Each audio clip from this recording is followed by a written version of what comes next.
Bakit Miss Nate? For fun lang. At least nakakatawa siya. Okay, ikaw na. Sorry.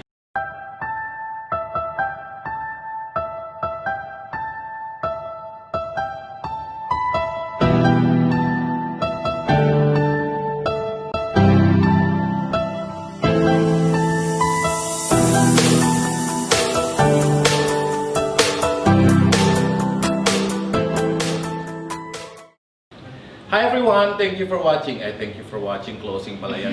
Napansin nyo, tatlo kami ngayon. We have Miss Nate. We have Anomaly, of course, my beautiful friends. And of course, you have me, Char.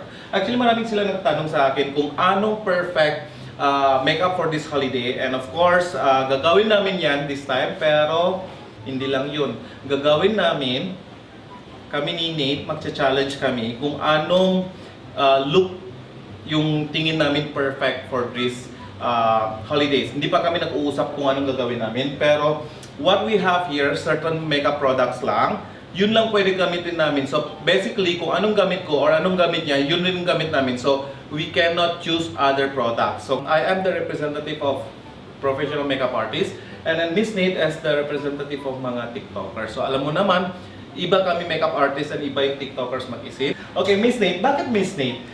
Miss Nate siya kasi... In college, parang lahat ng, yung barkada namin, lahat ng tao, tinatawag namin Miss. Kahit yung mga straight na friends namin, Miss tawag namin. Kunyari Mark namin, Miss Mark, gano'n. Parang siyang sis, gano'n. Talaga? Oo, kahit straight. Parang ano lang siya. Hindi naman ma-open yung mga Hindi straight. naman. O yung ganda yung school na yan, ha? Oo, parang lahat Miss tawag namin. Kahit yung mga ano, parang straight talaga sila, lalaki. For fun lang. At least nakakatawa siya, parang, uy, Miss, gano'n. Talaga? Today, bawal tayo gumawa ng yung mahirap. Okay. So tandaan natin kasi kailangan natin sila kaya nila kopyahin sa bahay nila. At the same time also, gusto ko lang ikaw mamimili kung anong gawin natin. Kumbaga, I give you the freedom. Kung ano unahin natin, tapos sabi mo lang sa akin. Tapos we're using the same products, pero this is your side and this is my side. Tapos tingnan natin kung ano yung outcome. And then later part, or when we finish, we have to discuss or we have to explain bakit yun yung look yung gawin mo. No? Okay. Okay, ikaw na. Mamili muna. So for me, kung mag-makeup ako for Christmas, una ko magagamit ng lipstick. Talaga? Lipstick unahin mo? Kasi lalagay ko siya as cream blush. We'll use it as a cheek product. Alam niyo naman, alam ko kayo lahat TikToker dyan. Gusto niyo yung drunk blush. That's why uunahin natin ang lipstick. We're gonna use this Teviant Lip Spell in Oat to make cream blush. Okay, so I'm gonna put it on my hand and then take my finger and then lalagay ko lang siya sa cheek area ni Miss Anne. Pero papaabutin ko sa ilong kasi yan yung gusto niyo iparating yung ginagawa. So we're just gonna press lightly. Dab-dab lang. So if you notice, hindi ko nilalagpasan yung center ng nose niya kasi mawawala yung highlight. So dapat hanggang dito lang. Kayong mga nagda-drunk blush dyan, pati dito may blush. So yan, gagawin natin. Tap-tap lang, super dali lang. There, so that's the first step. Ayun na guys, nagulat ako actually bakit lipstick inuna ni Nate. Kasi, see, sometimes it's nice to talk or to discuss makeup when you are with somebody else. So, makikita mo yung maiiba talagang steps. Kasi ako malalas ko talaga yung lipstick kasi mauuna ko talaga yung eyeshadows kasi that's how I decide later on kung what kind of lipstick na we gonna put. But Miss Nate, inuna niya yung lipstick. So dahil dyan, I'm going to use this one. Perfect yung color na pili ni Miss Nate. Red is the color of the season. Red is actually really give the glow and joyful feeling of Christmas. And an instant na mood siya na create niya yung parang kahit malungkot kayo or mahina pakiramdam nyo or kahit may sakit kayo, when you have red lipstick, it's gonna give instant glow right away. Do not be intimidated with red lipstick. It's lipstick anyway. If you don't like it, you can just bura or erase it and choose another lipstick. But for me, I'm always a fan of red lipstick. Pero for those of you yung natatakot pa rin mag-red lipstick, ito yung way na para maganda yung lipstick nyo. I'm going to put sa inner part of the lipstick lang, inner part of the lips. And then later on, I'm going to use, See, it gives instant color right away, and at the same time, without making it overpower. Look at how radiant right away her face. And for the second product, ako muna mamimili para later on, i-challenge natin si Miss Nate kung paano niya gagawin. The second product I'm going to use is definitely blush on. For this blush on, I'm going to choose Arancia from Teviant. So, okay, like what Miss Nate said, you guys like drunk blush. It's okay, but for me, since we already have red lipstick, so you don't want to add a lot of color here. So basically, I'm going to apply the blush on at the side of the cheek, bring it upward to the cheekbone, and a little bit to the temple of the face or head or sculpture to make it a little bit warmer. And then now that I'm done with the second product, I'm going to challenge Miss Nate kung anong gagawin niya with this Arancia. In 3, 2, 1, action. Hello, I'm back. So yung napiling second product ni Sir Albert is this Blush to Flush in Arancia. It's actually one of my favorites para dun sa brownish blush na gusto ko. And today, since na-challenge akong gamitin to, gagamitin natin to to be sort of a setting powder para kay Anne. Kasi diba, kanina ginamit natin yung lipstick which is essentially a cream product. So, to make the cream product last longer, kung magpa-party kayo ngayong Pasko, kailangan yung iset talaga yung cream blush na yan. No? So, we're gonna use the top shade. And then just go over where I put the lipstick. So anything cream that you put on the face, dapat isiset mo siya ng powder. So today, sineset natin ng powder yung cream blush, which was a lipstick, para talagang magstay siya. Doesn't add much color kasi pinkish brown lang to, pero yung oat kasi diba super putok siya. It doesn't add much color, pero it will really help the powder formula to make this last longer. Alright, so for our third product, that product that I chose is this Sculpt to Bronze by Teviant in the shade Mykonos. So I'm gonna use this to contour her face, jawline, and then yung a little bit on the eyes. As kasi mga millennials, parati tayong nasa harap ng camera, alam ko kung gaano ka-important yung contour sa inyo. So we're gonna do a little bit of contouring. And this product kasi meron din siyang bronzer sa baba. So we're gonna use a mix of both. First, we're gonna use the top shade as a contour. I'm just gonna tap my brush, and then when I apply it, tap, tap, tap lang. Para hindi na kayo mahirapan, huwag nyo nang i-ganun-ganun. Tap lang. So we're gonna do the cheeks. We're gonna do a little bit on the jaw. Kahit na may filter na sa TikTok, kailangan nyo pa rin to. And then a little bit on the temples. Tapos we're gonna use that same shade sa kanyang crease. Super simple lang. Nothing too drastic. I just want the eye to be defined. Still using tapping motions.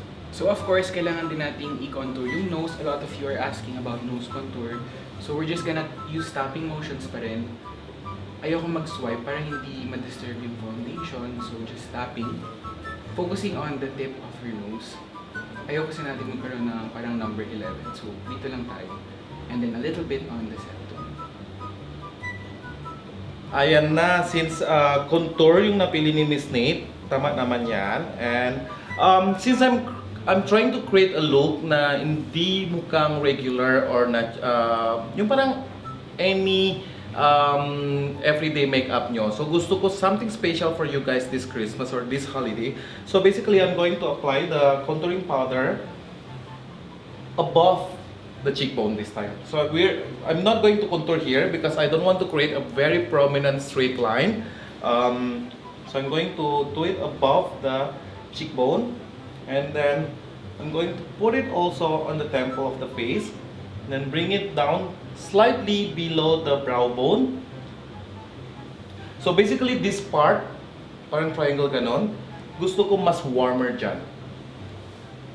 Again guys, there's no rules in makeup. Kung pansin nyo, kami ni Nate, magkaiba kami na paraan on how to execute things or apply our products. Pero makeup is more like kasanayan.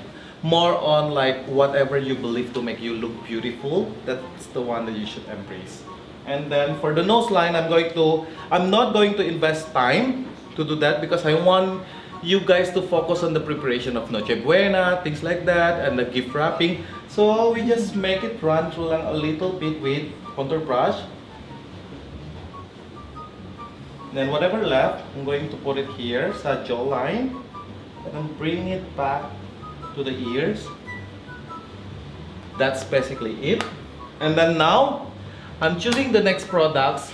I'm going to choose highlighters, which is from Teviant. I'm going to use Florid. So I'm going to use the glass powder, which is the lower pan. I'm going to apply it across the cheek. It gives instant glow right away on the cheek. Then I'm going to put a little bit here on the chin and a little bit on the cupid bow, tip of the nose, and lastly I'm going to use whatever left in my brush a little bit above the brow bone. This is gonna give you instant freshness. Kahit hindi kayo maligo, diretso biglan kayo because may dinner meeting sa Zoom. Ito yung secret. Kasi yung bagong ligo, di ba, ang ganda yung kinang dito. Alam mo yung pansin nyo, yung mga tao bagong ligo, iba yung kinang niya dito eh. So, yung freshness, lagi ko idadagdag through the kinang here. Alright, for our third product, since we're using Florid, I know that yung TikTokers, hindi sila masyadong big on highlight. But, I want to tell you about this product. Kasi, as Sir Albert said, it's kind of a blush and a highlight na mix na. So, I'm gonna use this to highlight only the high point of her cheek, as in dito lang. Kasi yan yung parang nakakapag-glow sa atin pag nagtitiktok tayo. Pero hindi super todo kasi yung main point nung look na ginagawa ko sana is the parang drunk blush Sasa Girl effect, di ba? So yan, mag-highlight tayo pero I don't wanna overdo it para hindi ma-overshadow yung drunk blush. So we're gonna put a little bit lang on the high points of your cheek. You can use a brush or you can use your fingers, pero yeah, today mag-brush tayo. I'm using the top shade. Just tapping again, dito lang sa high point of her face, of her cheek rather. And then yung bottom shade, kakamayin ko.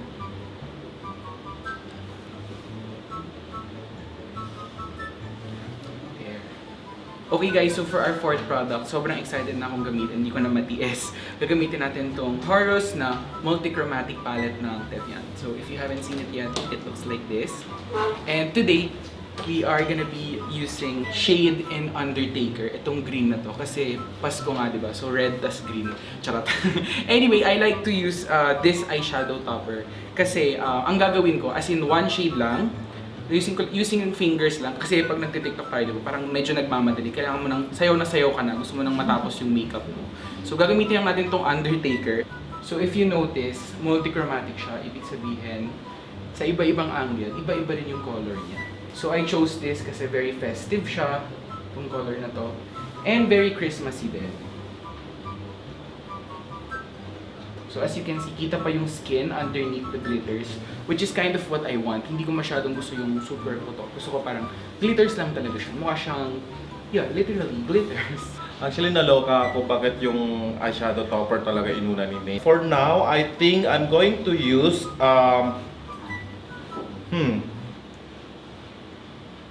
Okay, I think I'm going I think I'm going to use Midas because I want to give a little bit of color pa rin. Basically, tinakpan ko lahat, the entire lid. Okay. And then I'm going to apply it a little bit also underneath the eyes.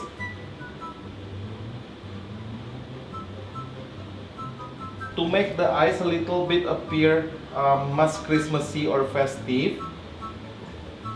I'm going to introduce the lower pan, which is I'm going to use Bedazzled. Bedazzled is something a little bit more multi-dimensional chromatic. It's gonna give instant glossy look. And then I'm going to concentrate it in the inner corner to give more space in the inner corner para mas mukhang malaki yung mata nyo. And then, the last step, using the same palette, I'm going to use the silver glitter, which is crown.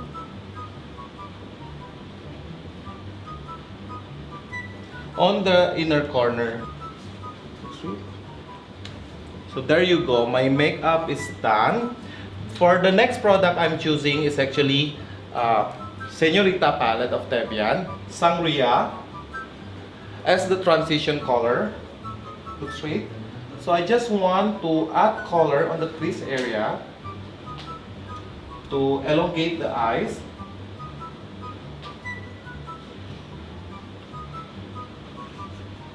And then I'm going to use any small brush or flat brush. I'm going to wet it. And I'm going to use Azar or Poppy, which is dark brown. And it will act as a flat line.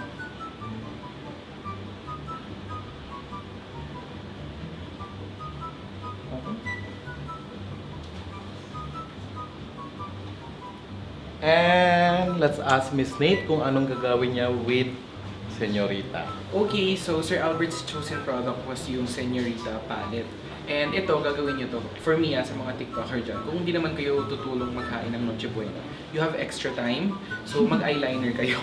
We are using the shade Poppy from the Señorita palette. And then we're just gonna put that on her lower lash line.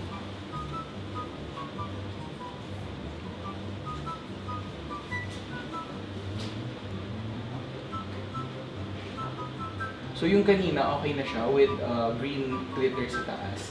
But since kung may extra time kayo, you can always do this for a little bit more intensity. Tapos kitang-kita sa camera kung nasaan yung eyes mo. Okay, so my next chosen product is, syempre, alam ko kilay is life kayong mga TikTokers. So gagawin natin yan. I know you guys like the model brush up brow look. Pero alam ko marami din sa inyo na parang kulang yung hair. So if kulang yung hair nyo, before you stroke your brows up or use brow gel, you have to fill. So today, to fill Anne's brows, we're gonna use this Teviant Eyebrow Powder Duo in Highness. So I'm gonna use the darker shade. Kasama na yung brush. Itong brush na to kasama na dun sa duo. And ang ganda niya. So syempre, brush up muna ng konti para makita lang natin kung nasan yung kailangan lagyan. And a lot of Asians, parang bitin yung kilay nila. So yun, pwede nating dagdagan ng konti. And then using the brush that came with the duo, just applying little strokes.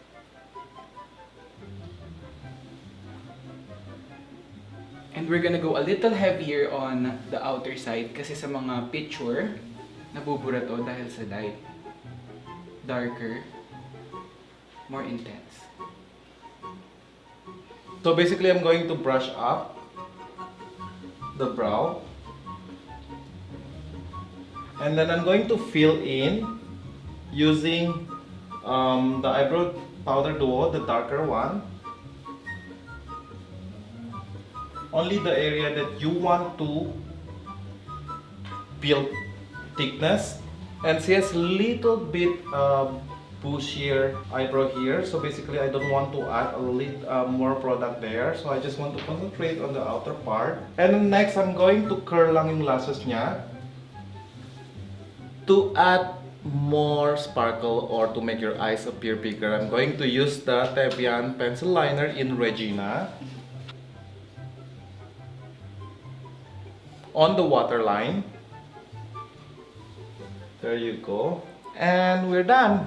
Okay, so for our last product, itong Regina, I usually use it sa eyes din, pero I just wanna show you a trick kasi usong-uso sa TikTok ang lip fillers, no? So, if you don't have fillers and you wanna fake the look, even though uso rin sa TikTok yung stained lips lang, you can always highlight your Cupid's bow. So, I'm gonna use Regina as a highlight.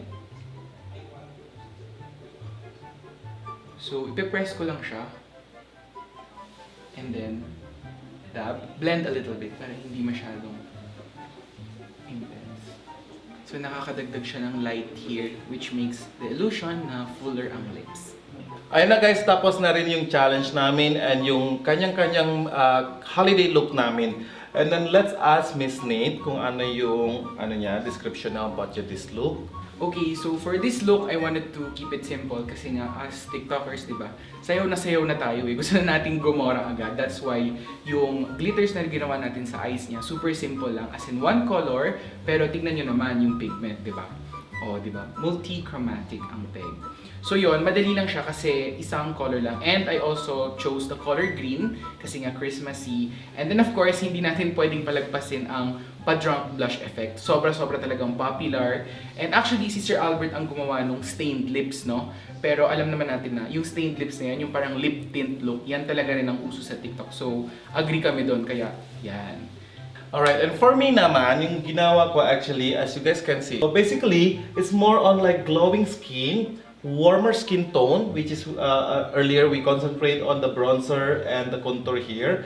And then for the festivity look, I really use the multi-chrome a little bit on the mauve or purple side of eye color because we don't want to wear those brown or something like a brick color like what people like to use nowadays, especially I think, di ba sa TikTok uso rin yung mga brick color, mga brown because of the K-pop, mga ganun. Pero remember, New Year Eve and Christmas Eve normally super late sa gabi. So kung puyat kayo with that kind of color, it looks more puyat. So lalo na kung may mga eye bag kayo, emphasize niyo yung eye bag niyo. So that's why I'm creating a look na more on the cool tone color. And at the same time, to create a bolder eyes, I apply a little bit of darker or black eyeshadow using a flat brush to give a little bit of wingtip kind of effect. And of course, a stained lips. Kung ayaw nyo mag-red lipstick yung super bold, so we use the red lipstick to stain your lips.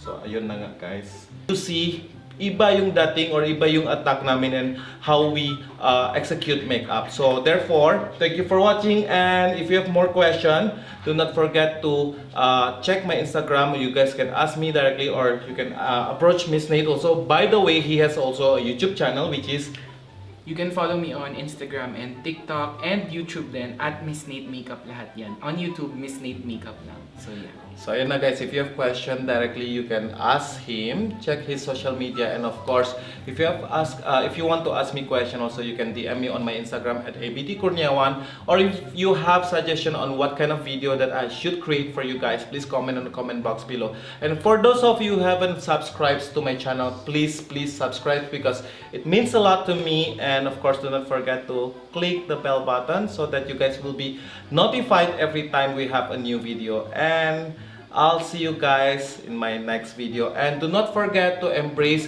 any makeup look this Christmas Eve because makeup will uplift our spirit, and hopefully this Christmas everyone of you out there will feel the joy of Christmas and feel the love from everyone else. Thank you so much for watching. Stay safe and stay beautiful. Bye. Merry Christmas!